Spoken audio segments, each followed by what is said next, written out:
mahasiswa itu sebenarnya nggak gerak sendiri. Iya. Anda bersalah, kayak kekeh gitu. Iya. Tapi argumennya apa? Dan yang dari pemerintah, dari Nusron Wahid, dari Sudaryono, itu kan membuka, berdialog mau kan gitu ya. Kita ini gitu. Tapi justru dari mahasiswa nggak menanggapi. Iya. Nah itu kalah. Indonesia nanti maju, industri maju, segala macam maju. Tapi kalau generasi mudanya bodoh, nggak bisa diajak mikir. Kenapa nggak bisa diajak mikir? Karena nggak kuat, secara fisiknya nggak kuat. Bagaimanapun Prabowo ini melanjutkan visinya Soeharto. Apa sih sebenarnya yang didapat setelah reformasi ini? Ya kan gini, singkatnya gini lah, Wanipiro. Apakah reformasi bisa kembali bergulir saat ini? Kalau menuju seperti reformasi 98, ini sebenarnya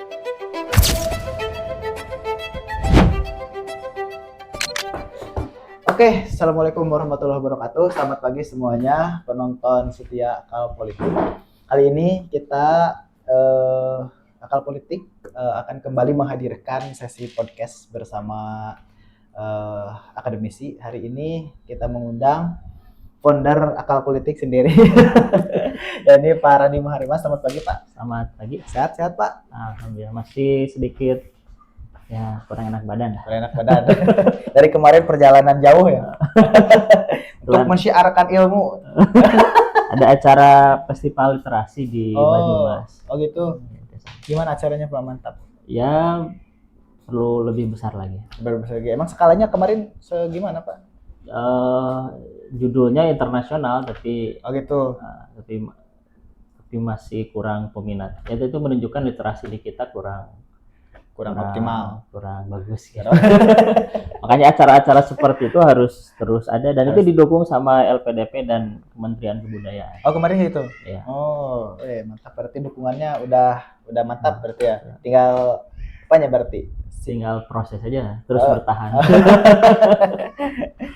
Kalau yang belum tahu, Pak Randi juga salah satu pengisi konten di channelnya Akal Politik. Bisa dilihat kalau kalian belum melihat, ada konten belajar politik dan juga konten 5 menit politik. Nah, terus juga ada konten bincang politik juga sama ada Pak Randi. Jadi hampir di tiap video ini Pak Randi muncul terus. Jadi saya cemburu, jadi Pak ayo Pak bikin podcast aja sama saya. Soalnya saya nggak muncul-muncul. Oke Pak, karena ini Akal Politik bicara tentang politik yang hangat, pada akhir-akhir ini gitu ya, bahwa sekarang tuh banyak sekali kan demo karena kemarin puncaknya ternyata demo tuh diawali ataupun diinisiasi dengan naiknya BBM Pertamax kemarin, bahwa ketika tengah malam bahkan jam 2 kalau nggak salah, jam 2 lebih gitu naiknya, tiba-tiba naik, terus tidak ada pengumuman, tidak ada apa, tiba-tiba naik. Nah terus juga sekarang digaungkan itu reformasi jilid 2 sebenarnya. Gimana sih Pak kondisi waktu reformasi 98 yang emang pernah terjadi kan di Indonesia gitu, bahwa itu adalah pernah terjadi dan itu melengsarkan Soeharto begitu yang sudah berkuasa selama 32 tahun. Ya, jadi reformasi 98 itu sebenarnya saya jelaskan dulu. Jadi saya neliti reformasi 98 karena dulu waktu saya tesis saya mau bahas ini. Oh gitu. Ya, jadi ya setidaknya saya sudah pernah mendalami ya. Dan bahkan sudah dijadiin tesis. Dan bertemu dengan banyak tokoh, banyak buku begitu. Dan saya ingin membagi hal ini. Ya. Nah, jadi reformasi 98 itu memang kalau secara populer kan suatu yang heroik ya. Tapi sebenarnya setelah saya teliti itu terkait juga dengan kondisi global yang waktu itu terjadi. Begitu. Nah, jadi dunia itu kan waktu itu pasca runtuhnya Uni Soviet tahun 91. Jadi Amerika mulai mendominasi dan Amerika dengan ideologi atau sistem kapitalis berusaha untuk mengkondisikan kembali dunia sesuai modelnya. Nah, Soeharto diskenariokan untuk turun. Oh gitu. Emang dari agenda Amerika berarti itu? Kalau hasil penelitian saya Ya, saya tidak mengecilkan glorifikasi atau apa ya. Ya, kalau mahasiswa kan atau generasi 98 gitu ya. Selalu mengenang itu sebagai kemenangan. Kemenangan, betul, Karena betul. Soeharto turun. Oke, itu nggak disangkal. Oke, itu bisa dibenarkan. Tapi pada sisi yang lain, dari hasil penelitian saya sebenarnya itu satu agenda yang didorong oleh dunia internasional ya dalam waktu itu ya oleh kepentingan Amerika. Ya. Begitu. Tapi kan yang dari beberapa literatur gitu bahwa kan Soeharto dari awal dia menjabat itu kan juga didukung oleh Amerika gitu kan. Betul. Yang menjatuhkan Soekarno itu kan karena Betul. dibantu oleh Amerika dan Ya. itu salah satunya dibantu oleh pelobi-pelobi dari kita juga gitu kan. Itu gimana? Berarti kan tadinya didukung terus kemudian diruntuhkan. Itu bagaimana penjelasannya, Pak? Ya berarti tuannya sudah nggak mau lagi kan. Oh gitu. Jadi siapa yang sudah tidak diinginkan lagi oleh tuannya, Ya. gitu ya. Dibuang Atau, begitu saja. Atau ada agenda lain yang harus dilakukan oleh orang lain dan tidak bisa dilakukan oleh Soeharto. Oh gitu. Jadi mungkin melihatnya bahwa Soeharto sudah tidak menurut lagi mungkin ya, bisa jadi Ya. diartikan seperti itu. Betul. Jadi nggak tahu ya di informasi umum apakah sudah menyebar atau enggak, tapi kalau boleh saya sampaikan di sini hasil kajian saya menunjukkan bahwa Soeharto waktu itu kan satu ya, itu dekat dengan kekuatan politik Islam. Ya.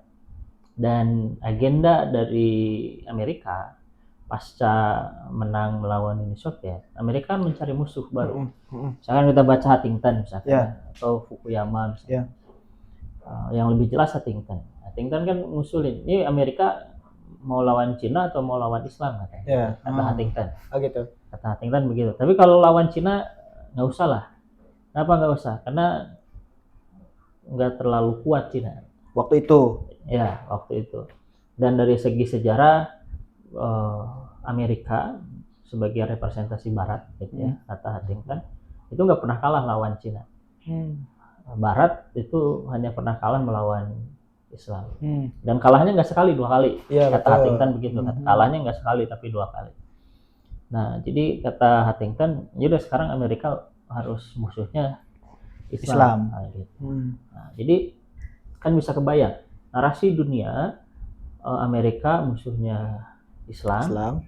Kemudian Soeharto justru dekat dengan Islam. Dan basis kekuatan politiknya adalah Islam, betul. Kan Soeharto udah pakai Haji Muhammad Soeharto. Oh gitu. Nah, secara simbol ya Islam banget lah ya. Banget. Kan dulu nggak ada Haji Muhammad Soeharto kan. Oh nggak ada. HM Soeharto kan kalau akhir-akhir itu. Terus udah bilang assalamualaikum. Dulu kan salam sejahtera gitu. Awal-awalnya memang gitu. Tapi kesini udah assalamualaikum. Nah, jadi itu menunjukkan perpindahan kekuatan politik Soeharto. Nah, itu yang pertama. Jadi kenapa Soeharto itu dipaksa turun? Ya. Nah, nanti kita bisa bicara gimana mekanismenya sehingga Soeharto turun ya. Maksudnya kita bisa bicara banyak nih di sini. Karena saya betul-betul mengkaji ya. Itu yang pertama. Terus yang kedua, Soeharto ini punya keinginan untuk betul-betul membangun Indonesia dan Indonesia mandiri. Jadi bahkan dari informasi yang saya dapatkan, Soeharto ini pengen lepas dari hutang. Oh gitu. Nah, jadi Indonesia ini udah nggak usah punya hutang. Jadi betul-betul bisa mandiri, kemudian membangun kekuatan. Sehingga coba bayangkan, Indonesia nggak punya hutang, terus bangun kekuatan sendiri, dan di Indonesia ini semua ada. Iya betul. Ya kan? Apa yang nggak ada di Indonesia? Iya betul. Pertanyaannya gitu ya.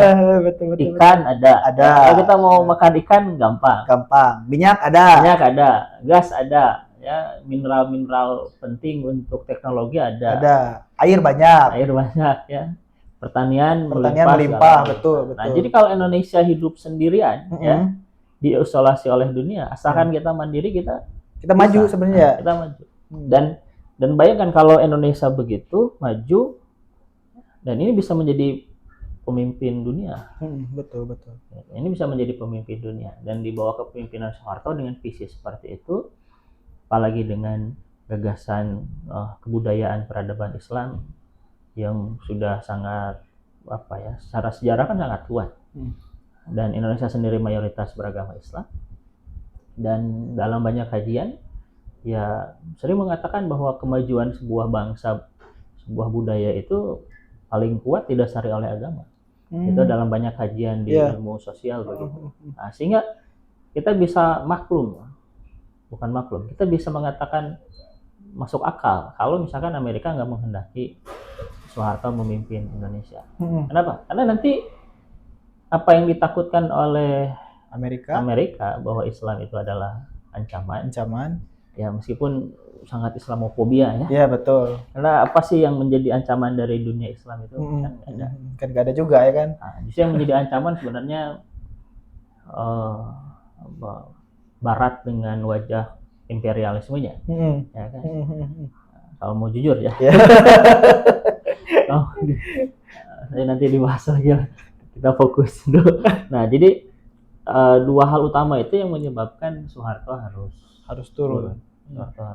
Karena kalau nggak turun ya begitu, Indonesia akan muncul lagi menjadi pemimpin dunia. Dan banyak ilmuwan politik atau ilmuwan sosial yang sering mengatakan begitu. Jadi kalau pemimpin Indonesia itu terlalu punya visi dan visinya membangun Indonesia, itu pasti nggak akan disukai. Pasti turun ya. Nah, pasti turun. turun. Nah, atau kalau mau naik jangan ditaikkan. Gitu ya. Nah ya karena ya nggak suka lah kalau Indonesia. Iya betul. Kenapa? Karena kalau Indonesia maju segala macam, satu pasar Indonesia ini sangat banyak, sangat luas betul ya. Dan yang memiliki kepentingan terhadap itu bisa kehilangan. Terus kemudian sumber daya di sini sangat banyak. Betul. Nah jadi ya itulah.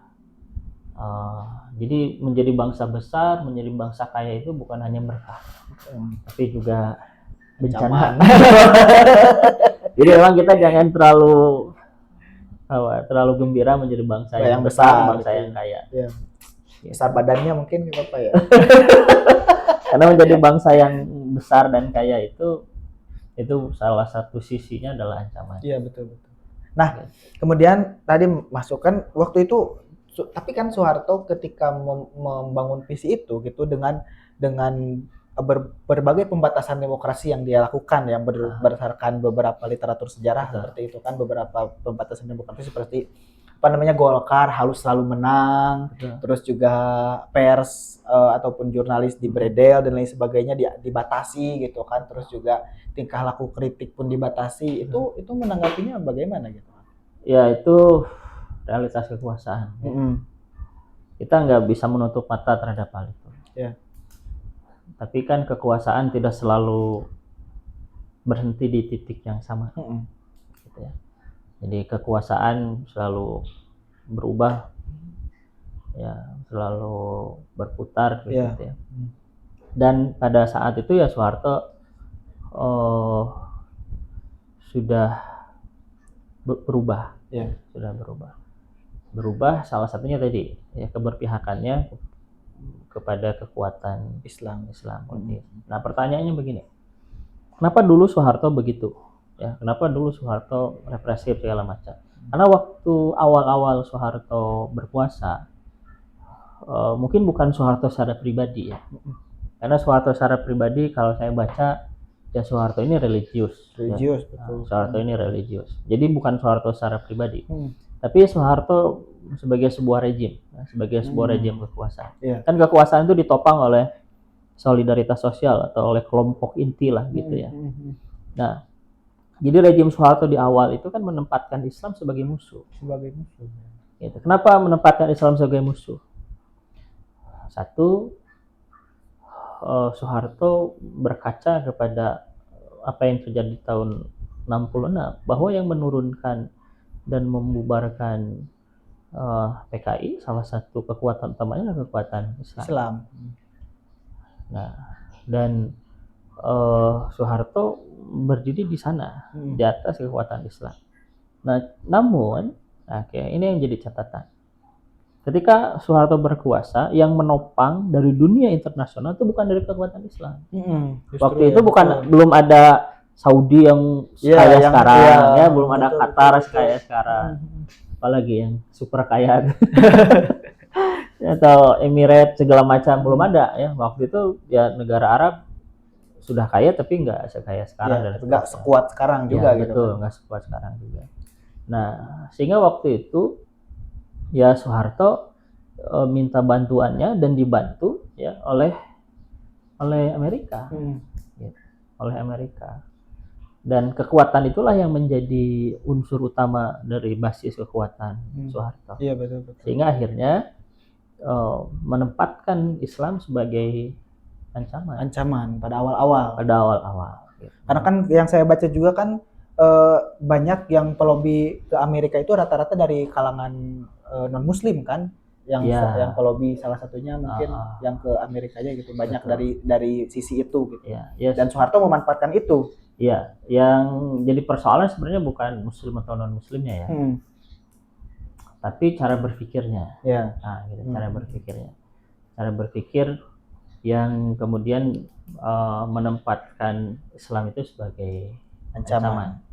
Gitu. Nah, kenapa menempatkan Islam sebagai ancaman? Yaitu banyak lah ya, karena ideologinya, karena realitasnya, gitu ya, karena kondisi internasional dan segala macam. Nah, lalu kenapa terjadi perubahan? Ya karena karena basis yang itu tuh basis kekuatan Soeharto di awal itu dukungannya internasional. Sedangkan di dalam secara sosiologis segala macam kan tidak berubah. Nah, sehingga selepas satu generasi di tahun 80-an kekuatan-kekuatan Islam ini menjadi kekuatan inti di Soeharto. Makanya Soeharto secara rasional sebagai seorang pemimpin dia melihat ya udah ini sudah waktunya bertumbuh kepada kekuatan internal. Kayak gitu. Nah, mungkin sebelum lanjut panjang tentang Soeharto nih, saya mau ngangkat dulu masalah reformasi gitu kan, yang tadinya diberdel, yang tadinya ditahan, yang tadinya dibatasi gitu kan. Kenapa bisa tiba-tiba serentak bersatu kemudian dan sampai Soeharto pun turun gitu yang membatasi itu gitu. Kenapa bisa terjadi seperti itu Pak awalnya gitu kan, yang tadinya kan dibatasi, ruang-ruang diskusi dibatasi kan tadinya, ya tiba-tiba meledak seperti itu, bagaimana Pak sebenarnya? Jadi gerakan untuk sampai ke 98 itu sebenarnya dimulai dari 90. Oh gitu. Bahkan dari tahun 87. Apa gerakan apa Pak itu? Ya gerakannya dari mulai gerakan penelitian. Oh gitu. Dari mikir dulu. Dan dari memposisikan orang, mengkondisikan orang gitu ya. Nah, mungkin kalau yang publik melihat 98, mungkin dari mulai 96 aja ya. Dengan munculnya peristiwa misalkan di Tasik ada 26 Desember 1996 kerusuhan segala macam. Nah, sebenarnya pengkondisiannya bukan dari 96. Kalau kita telusuri lebih jauh, pengkondisian itu sudah dimulai dari tahun 90-an. 90-an bahkan gitu kan. Iya, 90-an. Kenapa 90-an? Karena 90-an peneliti-peneliti yang dari luar, saya nggak usah sebut namanya lah ya. Itu datang dan mengkondisikan secara pemikiran kepada basis-basis yang di bawah, termasuk kepada ormas-ormas Islam dan seterusnya. Untuk apa? Agar nanti ketika perubahan itu terjadi, ini udah siap. Betul. Ini udah siap. Nah, dan itu yang disebut dengan kekuatan hegemoni, bukan hanya dominasi. Itu kekuatan hegemoni. Jadi kekuatan hegemonik ini sudah dibangun dari tahun 87-90 gitu. Jadi mengkondisikan tokoh, membangun basis segala macam kayak gitu. Kenapa? Karena ya dilihat juga kan, ini Soeharto udah mulai berubah nih. Di tahun berapa? Di tahun 88, 87 udah mulai berubah. Gitu ya. Pasti itu terus terpantau. Ya betul. Nah, sehingga gerakan di bawah pun terjadi. Begitu.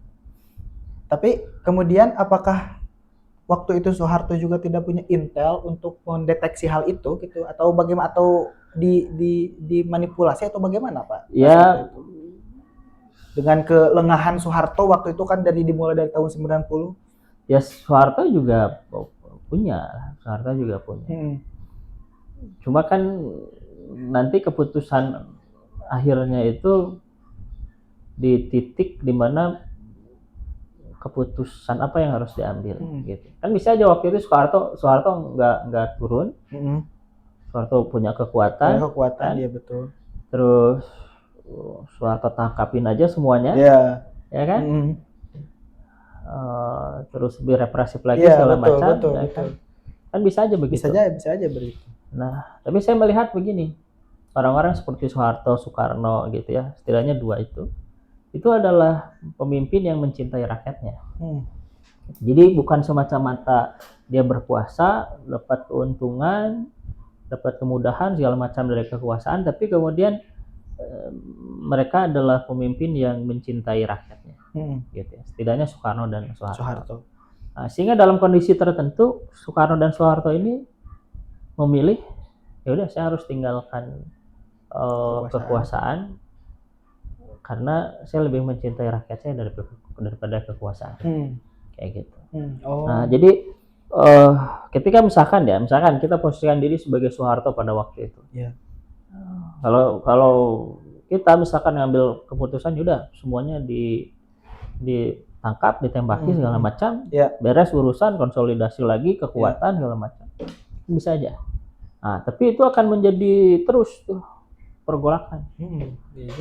Itu akan menjadi pergolakan yang terus menerus, dan mungkin kondisinya akan seperti yang terjadi di Suriah. Begitu. Gitu ya. Kan Suriah juga begitu kan? Betul. Jadi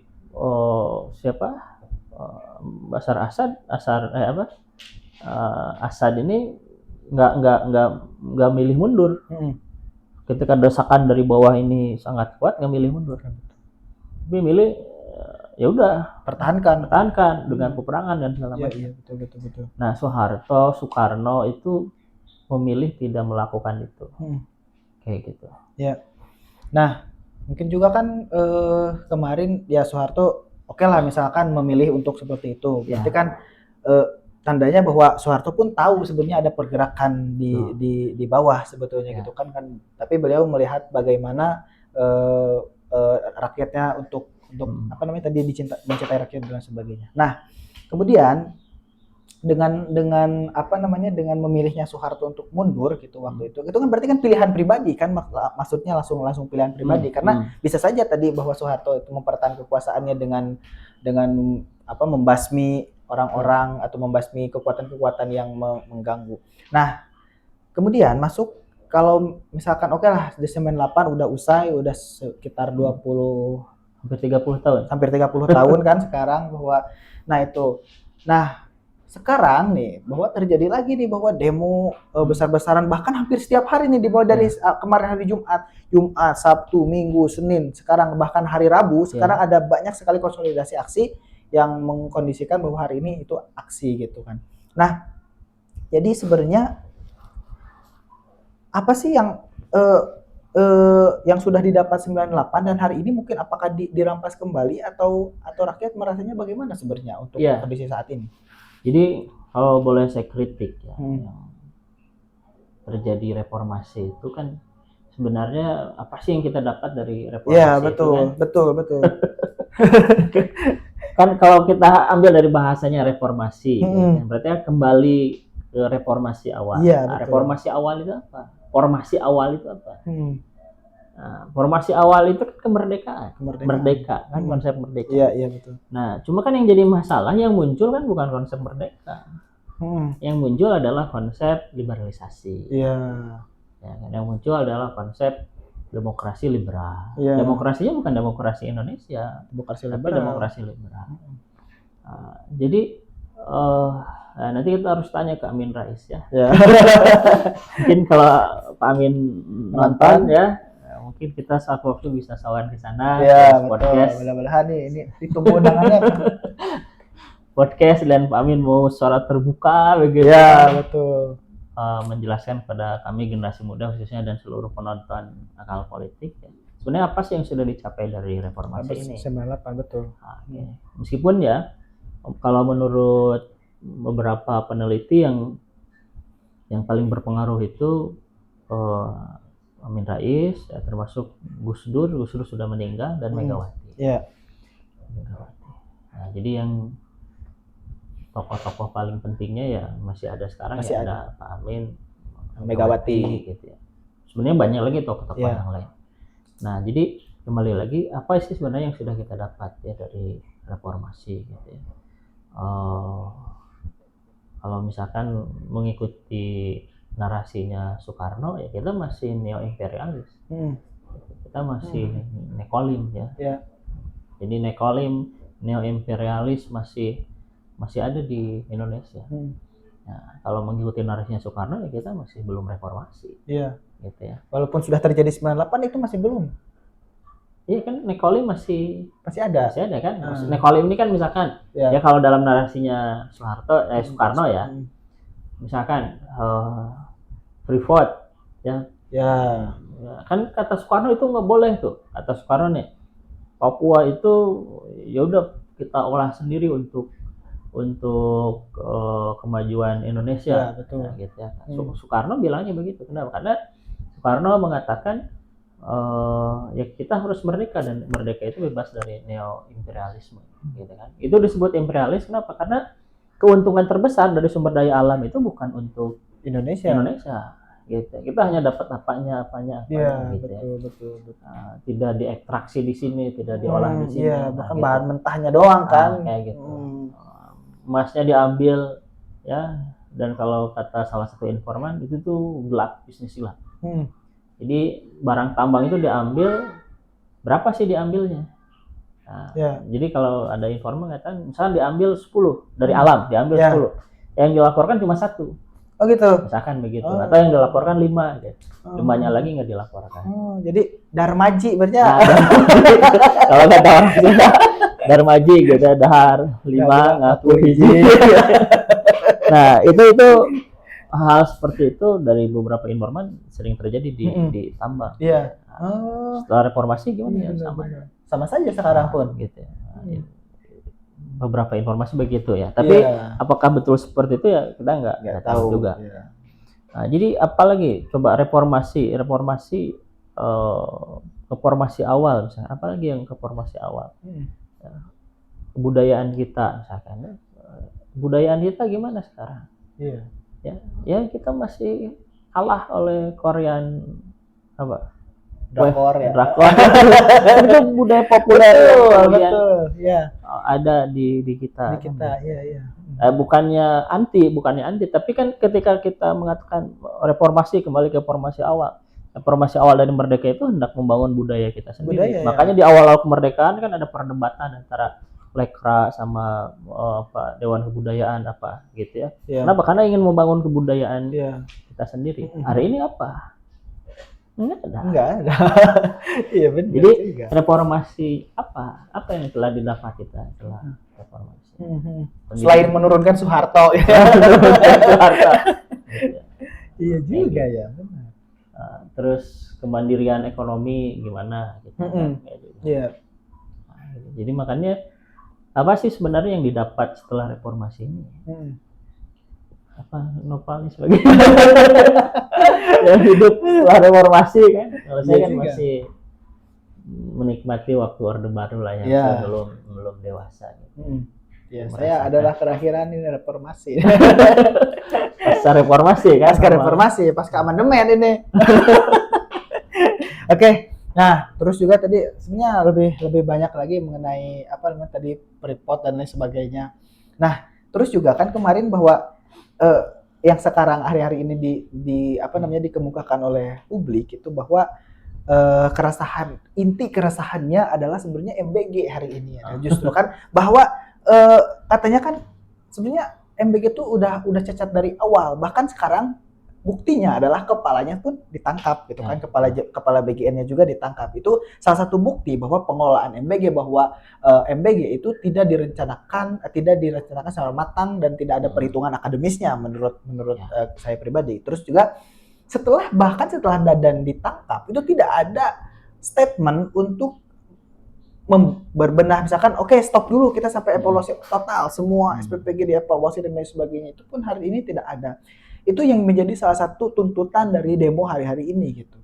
Pemborosan APBN terhadap MBG itu hampir 1T per hari gitu kan. Lalu bahkan tapi kan isunya itu bahwa katanya Purbaya akan menggenjot lagi, mengefisiensikan lagi bahwa sampai 280 sekian lah pokoknya anggarannya per tahun gitu kan. Nah, terus apakah sebenarnya ini kan program Prabowo kemarin diobrolkan kita di Bincang Politik gitu. Apa sih sebenarnya yang harus diperbaiki untuk menutupi tuntutan ini nih sebenarnya Prabowo itu? Iya, betul. Salah satunya tadi MBG. Kita bahas MBG dulu ya, poin pertama yang paling banyak dituntut oleh mahasiswa gitu. Selain tadi Pertamax nanti kita bahas. Jadi sebenarnya poin yang ingin saya sampaikan begini. Kenapa tadi kita membahas dulu reformasi? Bahwa mahasiswa itu sebenarnya nggak gerak sendiri. Iya. Bahkan kalau dalam bahasa percaturan, mahasiswa itu sebenarnya pion. Pion. Ya. Dan untuk bergerak, untuk membunuh raja, pion harus maju dulu. Betul. Dan harus dikorbankan. Nanti kuda naik, benteng naik, maju, gitu kan? Kan gitu ya? Iya, betul. Gitu ya. Dan ini fakta. Iya, begitu. Nah, dan kalau kita lihat ya, soal-soal MBG segala macam itu soal-soal yang diangkat. Nah, makanya sebenarnya sebelum nanti menjawab ke sana, kalau menuju seperti reformasi 98 ini sebenarnya masih jauh. Kalaupun mungkin terjadinya paling cepat 2 atau 3 tahun lagi. Gitu. Jadi ini perlu eskalasi segala macam, 2-3 tahun lagi mungkin bisa terjadi. Mungkin bisa terjadi. Nah, dan ketika itu terjadi ya saya sependapat dengan Pak Amin Rais bahwa ya Prabowo bagaimanapun harus bertahan sampai 2029 sampai akhirnya. Kenapa? Karena ongkosnya kalau mundur di tengah jalan terjadi turun segala macam itu ongkosnya lebih besar ya. Dan kita berjudi lah ibaratnya, nggak tahu nih. Gitu ya. Nah, jadi mengomentari itu dulu itu penting ya. Terus seolah-olah kan ini Indonesia kondisinya seperti 98, saya kira enggak. Paling cepat juga 2 atau 3 tahun lagi. Kalau, nah kan gitu ya. Kalau misalkan respon dari Prabowo-nya kurang bagus. Nah, tapi saya lihat ya, misalkan ya kemarin yang Nusron Wahid ya, betul, yang dibubarkan Sudaryono ya, sama Budiman Sujatmiko. Itu respon yang bagus tuh dari pemerintah. Akhirnya yang dari rezim, yang dari pemerintah yang dulunya aktivis diturunkan dan langsung menghadapi hal itu. Dan yang menarik kan ada cuplikan ya di media sosial itu di mana yang demo itu Anda bersalah, kekeh gitu. Tapi argumennya apa? Dan yang dari pemerintah, dari Nusron Wahid, dari Sudaryono itu kan membuka, berdialog mau kan gitu ya. Kita ini gitu. Tapi justru dari mahasiswa nggak menanggapi. Nah, itu kalah telak. Kalah telak bagi yang dari mahasiswa itu. Gitu. Dan hal-hal seperti ini yang harus ditunjukkan oleh pemerintah gitu ya, untuk mampu meredam gitulah ya, atau mengkondisikan agar lebih bagus kondisi politik di Indonesia. Sehingga nanti kan kita nggak tahu nih kepentingan politik internasional saat ini sebenarnya apa terhadap Indonesia. Betul. Meskipun ya apa yang terjadi dengan Soeharto dan dengan Prabowo hari ini kan ada kesamaan. Ada kesamaan ya. Mirip-mirip banget kan gitu kan. Karena ya kalau saya lihat ya, bagaimanapun Prabowo ini melanjutkan visinya Soeharto. Iya betul. Soehartois. Soeharto. Dan Soehartonya bukan Soeharto awal, Tapi Soeharto akhir-akhir ya. Soeharto akhir-akhir. Gitu. Dan Prabowo sendiri kan ya bagian dari rejim Soeharto yang akhir. Iya betul. Nah sehingga ya secara internasional saya kira hitungannya bisa begitu, sehingga mungkin ada pihak-pihak yang tidak ingin nih Prabowo ini mencapai maksudnya lah. Kenapa? Karena kan visi dari Prabowo begitu ya, ingin Indonesia maju segala macam. Dan langkah-langkahnya kalau saya lihat ya itu terlihat. Misalkan ada Menteri Kebudayaan sekarang. Gitu ya. Sebelumnya kan belum pernah ada. Nah, termasuk MBG juga. Sebelumnya belum pernah ada. Ya. Nah, sisi positif dari MBG ini sebelum kita kritik ya, karena yang kritik udah banyak. Sisi positif dari MBG ini kan sederhana berpikirnya begini. Oke, Indonesia nanti maju, industri maju segala macam maju. Tapi kalau generasi mudanya bodoh, nggak bisa diajak mikir. Kenapa nggak bisa diajak mikir? Karena nggak kuat, secara fisiknya nggak kuat. Iya. Ya kan? Maka nanti yang akan menikmati itu siapa?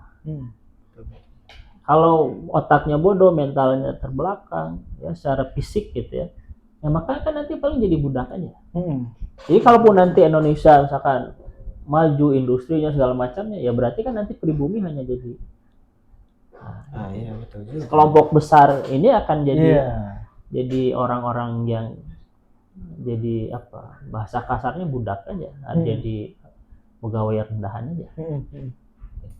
Makanya sebenarnya visi dari MBG itu sebenarnya baik kan visinya. Visinya tujuannya pun juga saya lihat itu baik gitu kan. Betul. Nah, cuma memang kritiknya karena ini awal baru di Indonesia, ditambah lagi dengan ya tahulah Indonesia seperti apa, namanya juga Indonesia.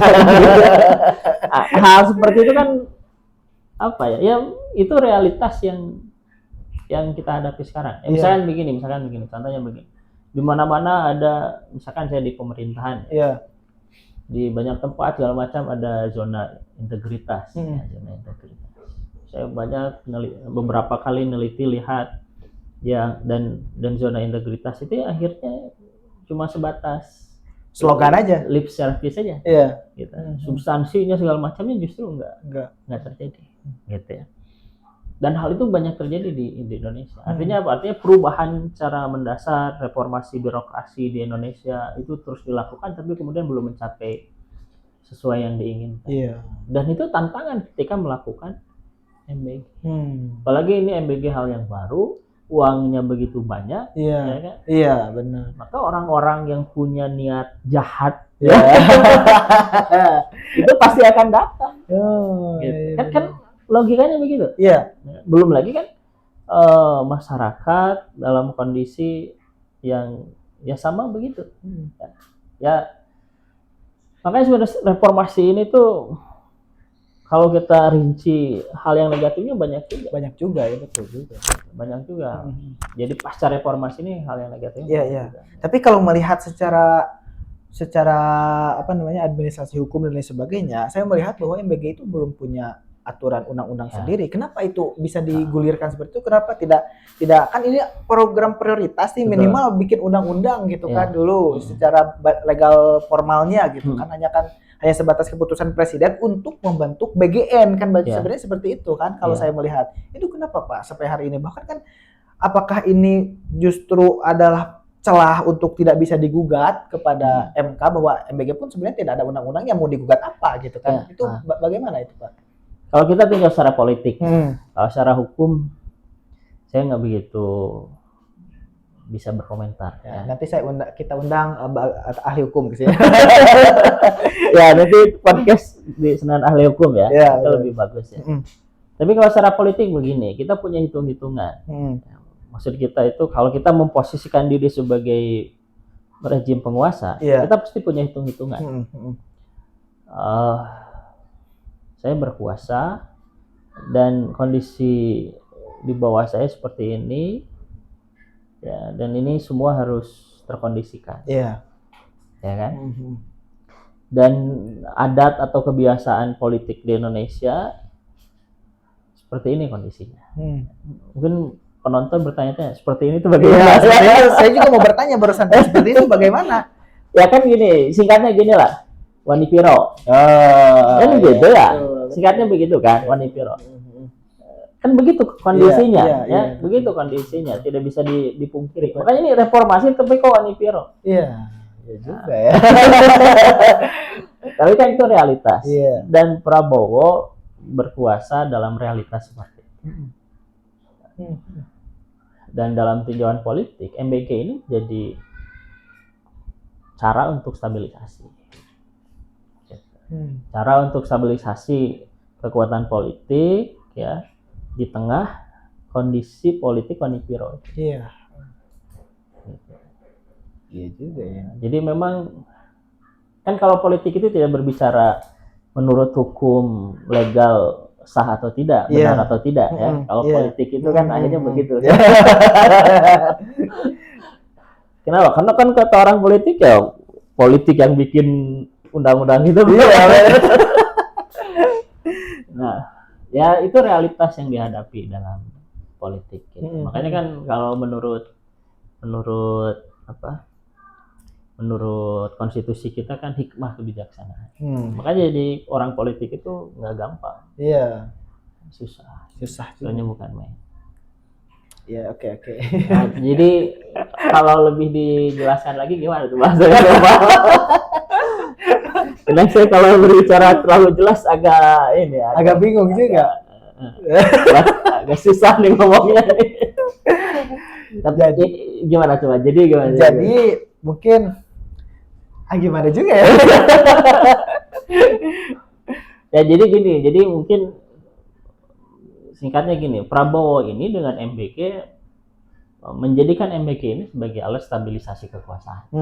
Sampai ke bawah. Sampai ke bawah. Sampai ke dapur-dapur.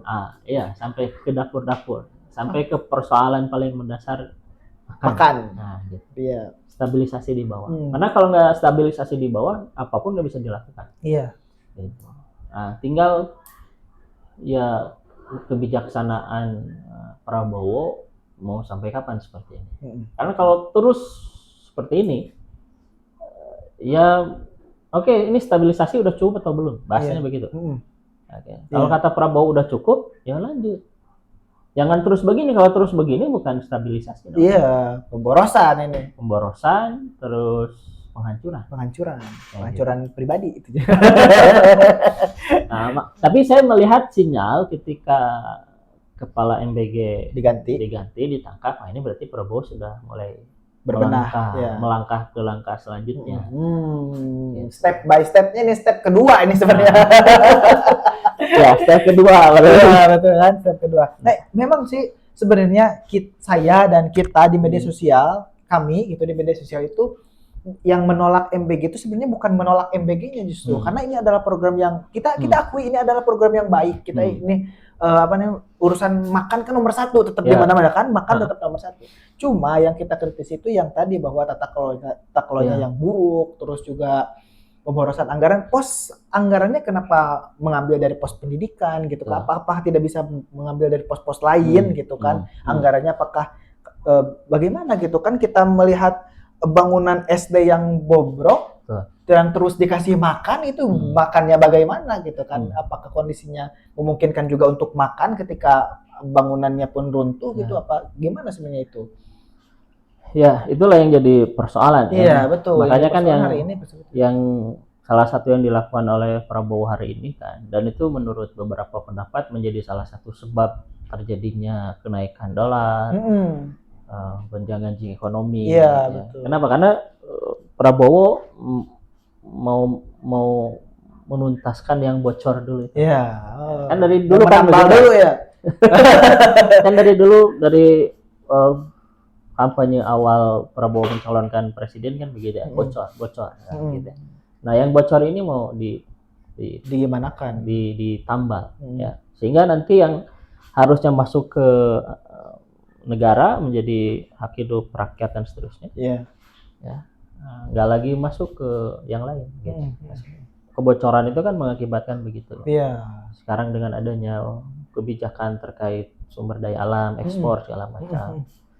terus dan antara juga kan gitu. Itu kan akan menutupi hal yang bocor itu. Dan itu akan menambah anggaran belanja kita, APBN kita. Kayak gitu. Nah, jadi saya melihat ya kita coba lihat Prabowo secara positif gitu ya. Bahwa ini sudah mulai langkah berikutnya. Dan kemarin itu adalah salah satu gebrakan ancaman yang datang gitu ya, gangguan yang datang kepada proses itu. Oke. Ya, tapi kan bisa aja gitu kan, tadi masalah anggaran, karena yang paling inti adalah anggaran, dan sekarang dibandingkan kepada guru-guru yang honorer, yang P3K paruh waktu itu kan, bahkan kemarin di sidang terakhir MK sebelum keputusan MK-nya gitu terkait dengan undang-undang APBN, itu juga yang dipermasalahkan adalah yang diangkat adalah guru gitu kan, dan kesejahteraan guru dan lain sebagainya. Nah, jadi gini, kalau yang saya lihat mungkin skenarionya itu langkah berikutnya itu MK akan mengatakan nggak boleh nih, nggak boleh. Paling kan itu berlaku di 2027. Nah, PR-nya Prabowo gimana menambah APBN ini? Oh iya benar. Jadi kan persoalannya bukan berapa persentase sebenarnya. Persoalannya kita ini negara kaya tapi kok APBN kecil. Kecil, iya juga. Makanya kan persoalan mendasarnya begitu. Betul, negara besar tapi penghasilannya juga dari pajak juga gitu kan. Dan kecil juga. Gitu. Kan pajak yang terbesar juga dari yang lain, dari yang besar gitu. Nah, itu yang kemudian dimaksimalkan. Nah, jadi saya lihat skenario yang harus dilakukan ke depannya itu adalah menambah pendidikan, ini kesejahteraan segala macam, itu persoalan yang harus diatasi juga. Dan satu sisi ya gimana menambah APBN ini. Misalnya ke depannya ada pos khusus misalkan untuk MBG, operasi merah putih segala macam. Dan itu butuh uang banyak. Dan uang itu ya diambil dari itu. Jadi bukan hanya dari efisiensi, tapi dari nambah ya. Jadi kan kalau di keluarga saya itu ya suka bicara begini, bukan barangnya mahal, tapi kita jadi nggak punya uang. Pemasukan kitanya yang sedikit, bukan barangnya mahal. jadi yang dilakukan oleh pemerintah itu ya udah uangnya banyakin aja. Negara uangnya banyakin. Betul. Dan itu yang sedang dilakukan. Dan ketika melakukan itu banyak pihak yang tidak senang. Kenapa? Karena uang yang dulu mereka dapatkan, yang masuk kantong-kantong mereka, yang bocor-bocor itu sekarang kayak bahkan kan hari-hari ini gitu, saya pribadi itu baru melihat adanya penyerahan alat bukti uang yang disita oleh kejaksaan kepada pemerintah khususnya ya, karena dulu saya rasakan itu kayaknya belum pernah di kejaksaan untuk memberikan secara simbolis uang miliaran hasil sitaan, triliunan bahkan kan hasil sitaan gitu kan. Baru sekarang gitu itu jadi. Dan ada hal menarik ya sebenarnya. Misalkan ya, sekarang kan ada 2 kasus yang cukup menarik nih.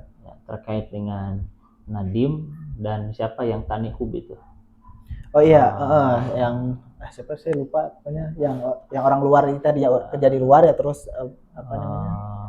nggak tahu ya, saya kurang mengamati juga. Nah, intinya itu kan startup. Startup. Nah, ini kata temen yang biasa di startup. Jadi startup itu sering jadi tempat cuci uang para koruptor. Ini bukan kata saya ya. Kalau ditanya lebih rinci lagi gimana cuci uangnya segala macamnya, nanti undang ya. Undang teman saya ya. Oke. Nah, jadi kata teman saya itu begitu. Jadi startup itu di Indonesia justru lebih banyak dijadikan tempat pencucian uang. Jadi para pejabat korupsi segala macam banyak uangnya, ya udah biar nggak kelihatan korupsi segala macam, masuk ke sana, masuk ke startup itu. Nanti kan biasanya startupnya dirugikan, hilang, padahal uangnya masih Ada, iya kayak betul gitu, juga. dibangkrut segala macam. Nah, kalau melihat bahwa kasus Nadiem, ya, terus kasus yang Tanihub itu diangkat dan bahkan dipublikasikan secara luas, itu sebenarnya bentuk ancaman juga, ancaman kepada para koruptor. Kan ibaratnya mengatakan begini nih, hey para koruptor, kamu nggak bisa korupsi lagi nih. Kenapa? Kalaupun kamu korupsi, kamu nggak bisa nikmatin. Karena nggak ada tempat buat cuci uangnya. Iya.